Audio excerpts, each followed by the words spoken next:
I, 66-year-old female, have 2 children, Benjamin, 36-year-old male, and Jack, 33-year-old male. Jack is in a good place in his life. He has a good job with a senior position in his industry, a long-term fiancée, a wide circle of friends, and while they're still renting, they're both currently saving for a house deposit. Benji, on the other hand, despite being the oldest, has not done as well in life. Benji has never had a girlfriend or a boyfriend and has no friends that he visits. He did give university a try but left both times in his first year due to anxiety. Today he chooses not to work.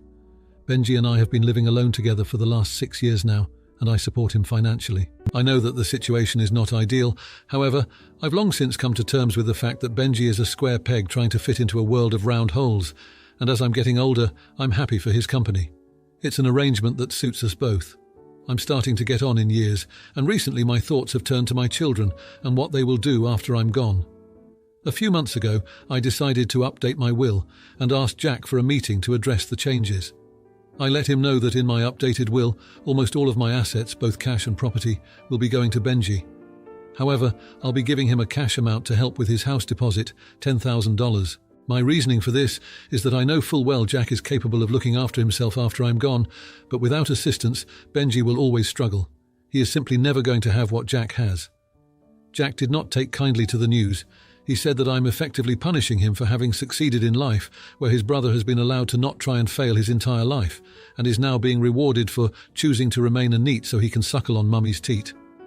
He said some more unkind things about his brother, and at that stage I said that it was better that he leave until he could calm himself down. On the way out the door, he told me that this was not about money or assets, but was yet another instance of me favouring and coddling Benji the way I have done his entire life. Not true. And claimed we were in an emotionally incestuous relationship. I told him to get out. This all went down 3 months ago, and since then Jack will no longer accept my calls. He ignored my 66th birthday outright, not even a card, and at this stage I am not expecting to see him at all for Christmas, so it's going to be just me and Benji as usual. Other family members have since become aware of the drama and are telling me that my decision is wrong and that by doing this I am driving a wedge further between Jack and Benji when their relationship is already strained. Am I the jerk for my decision? I love both my children equally, but I can't go to my grave knowing that Benji will be out on the streets suffering without me. I know that Jack will never have to struggle in the same way Benji has, so I don't know why he even needs the money in the first place. I am frankly disgusted by his greed and lack of concern for his brother's future. Now, for a few comments before the update. Comment 1. You're the idiot. Complete a hole. You can't give one child more because the other became self-sufficient. You picked a favourite. That's how your son Jack feels. What makes you think Benji will make good choices after you pass, just because you gave him everything? Comment 2. You're the idiot. Jack is totally right. Jack didn't become successful magically. He worked hard for it. It's not his fault that his brother couldn't achieve anything of his own. You're not realising it, but you are indeed favouring Benji over Jack. Now for the update. Thanks for all the comments on my last post. It's been a tough few days, and I've had a lot to think about. The day after I posted, I tried reaching out to Jack again, hoping he'd cooled off and we could talk. No luck. He didn't answer my calls, and my texts went unread. I felt like I was hitting a brick wall, and it was painful to think my relationship with my son might be damaged beyond repair. Benji noticed I was upset and asked what was wrong. I didn't want to burden him with the details, but he could tell something was off. He's always been sensitive to my moods. I just told him I missed his brother, and he nodded, looking down at his hands. I think he feels guilty, like this is all his fault, but I've never blamed him for the way things are. A week later, I got a surprise visit from Jack's fiancée. She came alone, and it was clear she was here as a mediator. She told me Jack was still hurt but didn't want to cut ties completely. She suggested we try family therapy, something I hadn't considered before. I agreed, thinking it might help mend things between us. The first session was rough. Jack was there, arms crossed, a scowl on his face. Benji was quiet, almost shrinking into his chair.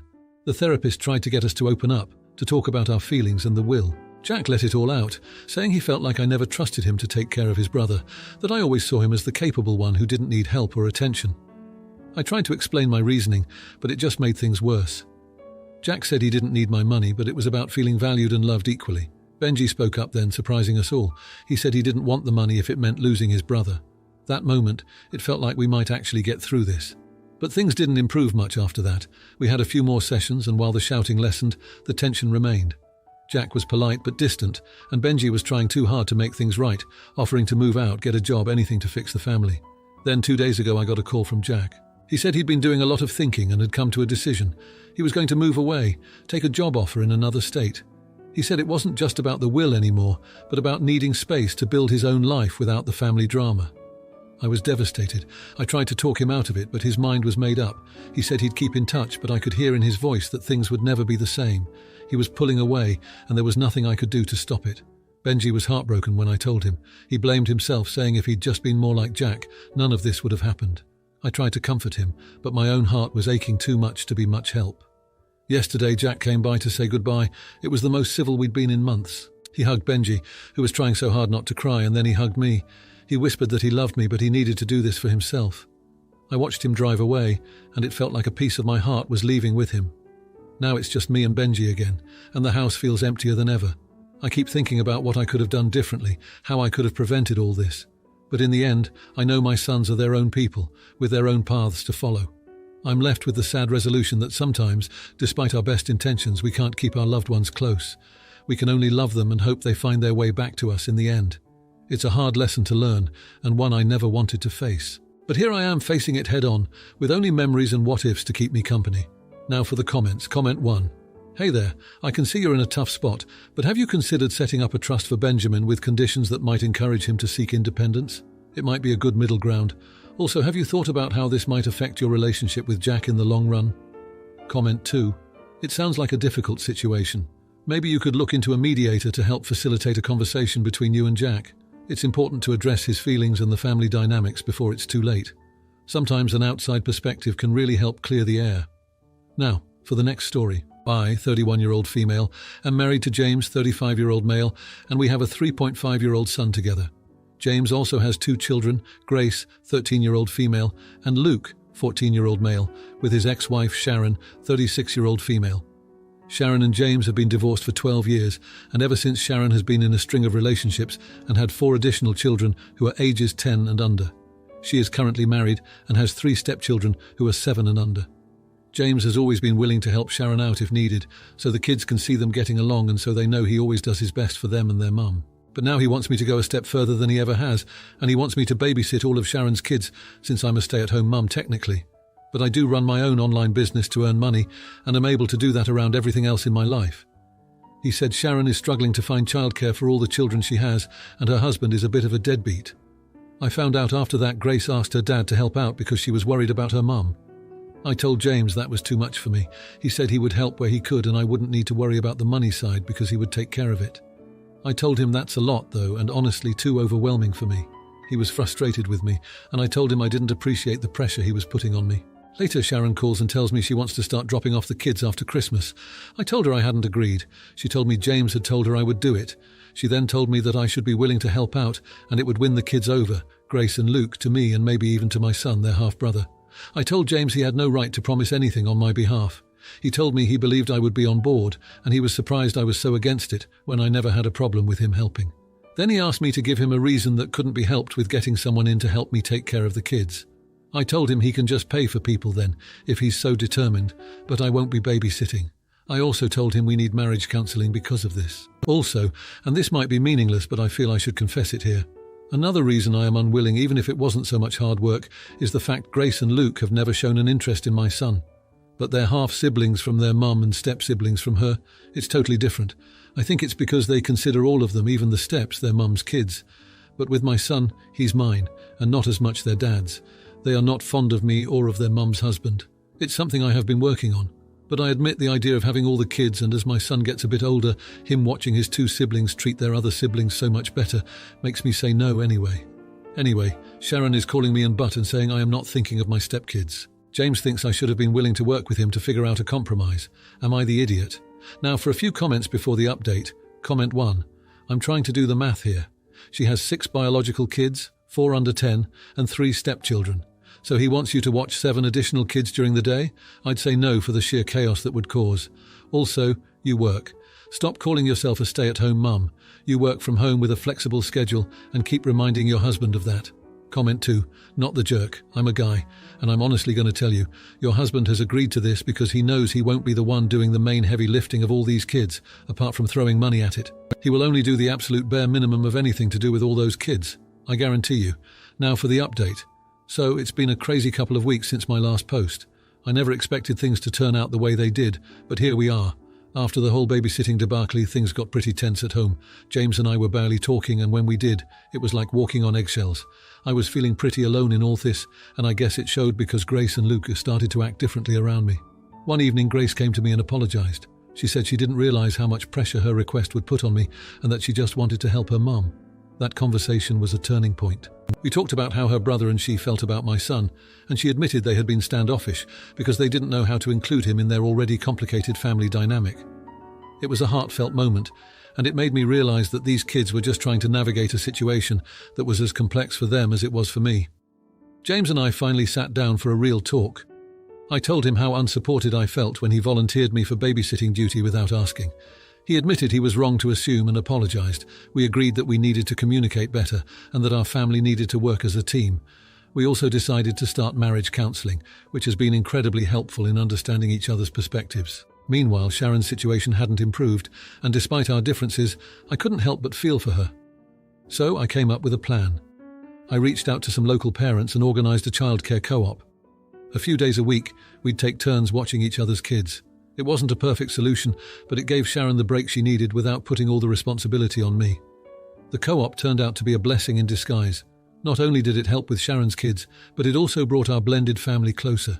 Grace and Luke started spending more time with my son, and I could see a genuine bond forming between them. They even started calling him their little brother, which melted my heart. Sharon and I had a long overdue conversation. It was awkward at first, but we both acknowledged that we needed to work together for the kids' sake. We set some boundaries and agreed to communicate more openly. Surprisingly, we found common ground in our shared love for the children, and a mutual respect began to develop. James stepped up in ways I hadn't expected. He took on more responsibility with the kids, giving me time to focus on my online business, which was thriving thanks to the newfound balance at home. He also made an effort to include my son in activities with Grace and Luke, making sure he felt like a full member of the family. The kids from the co-op and our blended family started to form their own little community. It was amazing to see them all playing together, regardless of whose kids they were. My son was no longer the odd one out. He was right in the middle of the chaos, laughing and playing like he belonged. As for the marriage counselling, it's been a game changer. James and I learned to navigate our blended family dynamics with more empathy and understanding. We're not perfect, but we're a team now, and that's made all the difference. In the end, what seemed like an impossible situation turned out to be an opportunity for growth. Our family isn't just surviving, we're thriving. And while I can't say what the future holds, I know we'll face it together as a united, if unconventional, family. Now for the comments. Comment 1. Oh boy, this takes me back. My ex used to volunteer me for his family events without asking. It's super frustrating. You're not a mind reader and he shouldn't assume you're available. Good on you for standing your ground and pushing for counselling. It's a game changer for communication. Comment 2. Have you thought about setting up a family calendar? It might help prevent these mix-ups in the future. Everyone can add their commitments and nothing gets promised without everyone's agreement. Plus, it's a visual reminder for James that your time is valuable too. Now, for the next story. My younger brother, who is 22 years old, developed a neurological disorder in his teens. When he reached adulthood, he became my responsibility. He seems just like everyone else, but he needs supervision, and it would be very difficult for him to live alone. My husband knew this when we started dating. I've told him a billion times that my brother will always be my priority. He understood. My husband and my brother's relationship has been decent. My brother doesn't care for him much, and my husband treated him kindly. Like I said, he was quite understanding. Things started to change a couple of months ago. He's not mean, but he has become distant. I asked him if everything was all right, and he asked me if my brother would ever move out. I told him the truth, most likely no. Of course, we don't know what the future may hold, but my brother still needs me at this moment in time. My husband didn't push it. The other day, my husband came home with a few of his co-workers. I was given no warning. I tried calling my brother so he wouldn't be overwhelmed when he came home from his job, but his phone was dead. So when he did come home, he was extremely overwhelmed, and I had to take him on a walk. My husband called me several times while we were out on this walk, but I didn't answer. Honestly, I was a little annoyed, but mostly I was busy with my brother. We went home eventually, and his co-workers had left, thankfully. I was just going to let it go, but my husband yelled at me for embarrassing him in front of his co-workers. I asked him what he meant by that, and he explained that I had a bad attitude with everyone and was very inhospitable. He said I didn't act like his wife, and one of his co-workers made fun of my husband for marrying a poor excuse of a woman. Edit. By this, he meant cook for them and entertain them. Keep in mind, had he given me a warning, I would have done so with no complaints. But was I supposed to read his mind? I told him to snap out of it and he should know better. My husband rolled his eyes and told me that I only have my brother in my head and that he's just a second thought. He then called my brother the R slur.